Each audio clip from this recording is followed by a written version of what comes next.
To split screen on Samsung Galaxy S25 Ultra to open two apps at the same time. Open the first app. As the example, we will open Chrome browser app. Next, tap the recent app button.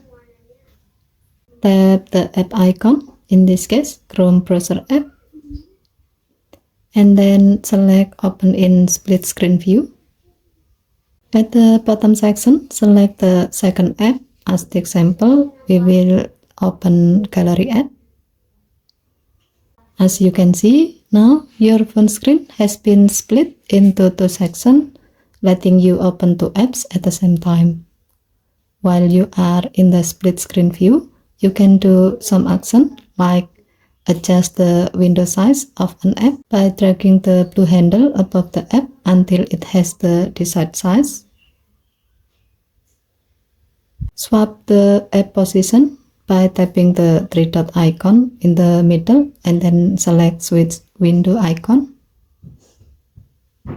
Change the app by tapping the blue handle above the app and then tap change apps icon.